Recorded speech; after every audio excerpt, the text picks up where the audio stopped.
Howard Magdal at the Nats. Congratulations to all of you.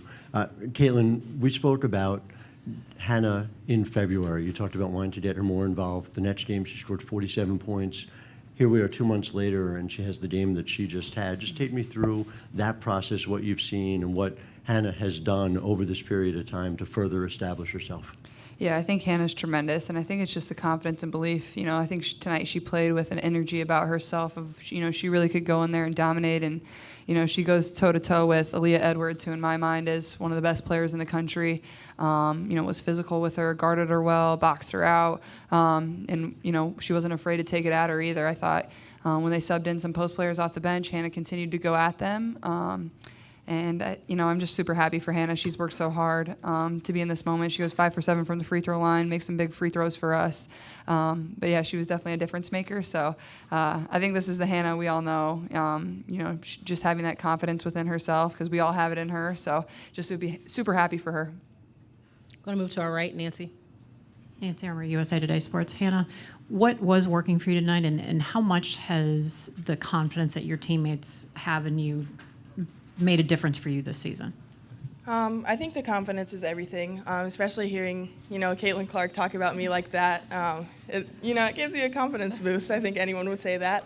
But they just fed me the ball very well, and the ball was going in for me tonight. So, We're going to go to the second row. We'll go to Trey, then we'll go Jonathan Tannenwald, and then we'll move over. I do have Jeff and a couple other folks in the queue as well. Trey Modlin, WOVU 95.9 FM. What was UConn doing so well in the first half to limit your team to 26 points and to limit you, Caitlin, to 6 points? Is that a question for both student athletes? Yes. We'll start with Caitlin. Honestly, UConn's a really good defensive team. They're one of the best defensive teams we've seen all year. I think Nika did a tremendous job guarding me.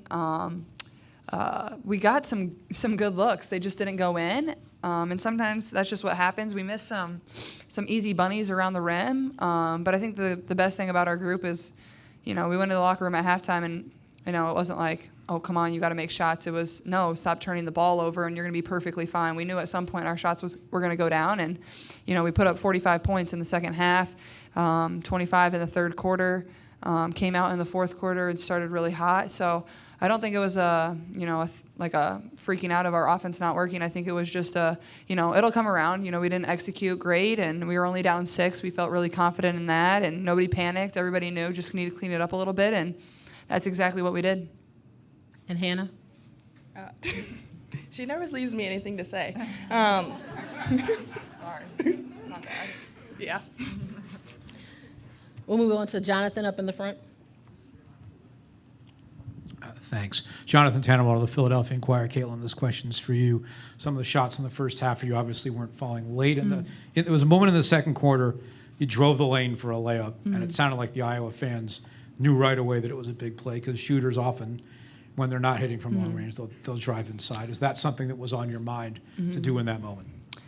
Yeah, I think honestly, my shots felt really good in the first half. I thought a few of them were in, and sometimes that's what happens as a shooter. You get a little cold. I think I was 0 for 6, and then finished 3 for 5 from the 3-point line in the second half. That's not too bad. And I think the biggest thing is don't fall in love with your 3-point shot. Get in the paint.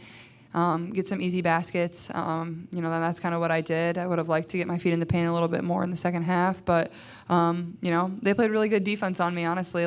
When I started driving, they threw 2 people at me. They were going to make me give up the ball, and I think that's one of the greatest ways our program has evolved over the course of me being here. I used to feel like I had to do everything, and now I have so much trust in my teammates, and my teammates have so much trust in me, and I just knew they were going to make plays down the stretch. Kate was huge down the stretch, made some big plays for us, and that's the reason we won the game. It wasn't just Caitlin, it wasn't just Hannah. It was all 5 players on the court came up and made big plays at really crucial times. We're going to go to our right. The gentleman in the gray shirt, please proceed. This was for both Caitlin and Hannah. The Christie Showing Akron Beacon Journal. Can you describe the wave of emotions just in those last 9.6 seconds? You go from the potential disappointment to the offensive foul and sort of the opportunity to kind of feel like you were going to advance on. If we could start with Hannah. Yeah, I don't think I was ever worried about the game. We had the chance to get a defensive stop, and that's what we did. Gabby's great in those situations. She always comes up with big plays, whether it's a block or whatever. So, yeah. Yeah, I agree. I think, we had some costly turnovers there in our last 2 offensive possessions that, isn't really like us. We had 4 turnovers in the second half, and 2 of our turnovers come late in the fourth quarter. So, those are situations we get put in all the time in practice. So you would like to execute them better. But I think our group is so mature and so experienced that, you don't have time to worry about that. It happened, it's over. You better focus and move on to the next play. And like Hannah said, Gabby Marshall just comes up with big defensive plays all the time. You see it time and time again for us, and she doesn't get enough credit for what she does. She guards one of the best players in the country, and really, challenges her quite a bit. Paige had a great game. I thought Gabby just played great defense on her. Even when Paige made some tough baskets, Gabby just responded and kept going up there and guarding her. So I'm really proud of her, and I'm proud of our group for just being able to flip the page and move on to the next play. We're going to go Jeff, then Michelle, then Lindsay. Right here in front of you. Yep. Kenny Rhoda, WHBC Radio. Caitlin, this is for you. A lot of the talk was Caitlin versus Paige, but this was a team win tonight. Mm-hmm. How important is that for the confidence of everybody moving forward and for you as well? Yeah, I think our team's confidence is pretty good at this point in the year. Obviously, there's only one more game left to go, and it doesn't surprise me. The reason we've won games all year long is because we play Iowa basketball, and that's sharing the ball, high assist numbers, low turnovers. Obviously, would have liked to have more assists tonight, but we didn't shoot the ball the greatest. We didn't, things like that. And I don't know. I think everybody's confidence has been at, an all-time high throughout the Big Ten tournament and during the NCAA tournament, and that's how it needs to be, and that's the reason we're at this point. Going into the national championship game is, everybody's stepping up. It's not just me. It's not just one player. That's not what this is. We wouldn't be at this point right now if it was just one player. And, everybody comes up and makes really big plays when we need them. And, Sydney Falter has 6 offensive rebounds tonight. That's pretty incredible. So I think it's just, the small things. Everybody comes up and does little things that eventually, changes the tide of the game, and we're able to win. Going to go to our right, Michelle. Michelle Smith from the Next. Caitlin, what did Kate Martin do for you guys tonight? Yeah, I think Kate, well, poor Kate has gone quite a while without breaking her nose and having blood gush out of it. And then in one of her last career games, she's on the floor and she has hurt her nose again. I don't know if it's broken or not, but I think Kate's just toughness, resiliency, and leadership is the biggest thing. And you see it. Kate's a pro player. You see her game. She's hitting fadeaway jump shots. She's going at people. The way she took over at the end of the fourth, she came up with, I think, 6 straight points for us. I'm just so proud of her. She's worked so hard over the course of this offseason. She knew she was going to be a focal point for us on offense, and I couldn't be more proud of her. She's had a long career. She's, all she's ever dreamed of is being an Iowa Hawkeye, and she embodies that every single day. We'll stay to our right. Lindsay Schnell, USA Today. Hannah, the game was very physical at times. They were calling nothing, and then other times they were calling a lot, and then obviously ended with a big call. I wondered if you could talk about that, and then also you got your hand on Caitlin's missed free throw and tipped it to Sid. You have to do that sometimes when the game is so physical? I think, yeah.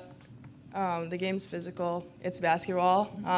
Sometimes the refs are going to call it, sometimes they aren't. So we just had to play through that the whole game, and I thought we did that pretty well.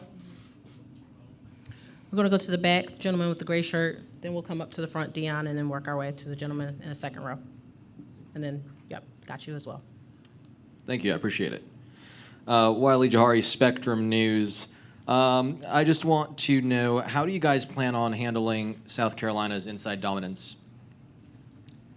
Well, I think the biggest thing is haven't gone over a scouting report yet. I think just enjoying this win and celebrating this win, but, you have 24 hours to turn the page and move on. And, the great thing about us is we're not going to stay on one defense for too long. We're going to have a bunch of different things up our sleeves. We're going to try a bunch of different things, but South Carolina has been the top of the top. They're in a different league, and we're going to do everything we can to try to be right there with them. And but yeah, I think the biggest thing is enjoy this tonight, and we'll go over the scout early in the morning. I'm going to go our far right, Dion. All right, Dion Cash, Fox Sports. Congratulations, Hannah. When did you realize that you needed to kick in gear offensively when you saw that Caitlin was kind of struggling offensively? And Caitlin, this is the matchup everybody wanted to see, the rematch, South Carolina, Iowa. How do you feel about that matchup? And that's pretty much it. We'll start with Hannah. I think from the jump I was being aggressive. I thought I prepared better for this game than I did for the last. So. Yeah, I think feels like every time we're going into a game this NCAA tournament, it's like everybody wanted to see this, just one after the next. And so I think it's good for women's basketball. I mean, you know, I think being in this moment before, I think, you know, gives our group a good understanding of what to expect. You know, we know what South Carolina brings to the table. We know we're going to have our hands full. The way that they played tonight was incredible. But, you know, it's the national championship. It's the last game of my career. It's the last game for 5 people on this team. So I don't think motivation will be hard to come by.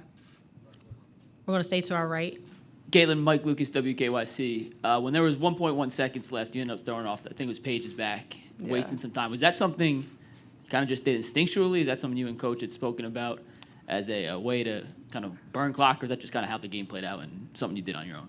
I think it's just like, you know, I watch a lot of basketball. I understand basketball, and she had her back turned to me. So you know, the biggest point, you know, the biggest thing at that point of the game is like you just want the clock to go down, and I mean, you don't want to give them the ball, but she had her back completely turned, so I was just trying to waste some clock, and you know, it just came to my brain, so I just went for it and kind of worked.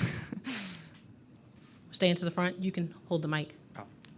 Dan Zakshevsky, Outkick. Caitlin, on the possession before the offensive foul, can you talk about what you saw on that play and why you decided to make the pass rather than try to score yourself? Yeah, I think it was 39 seconds was the game clock, 30 on the shot clock.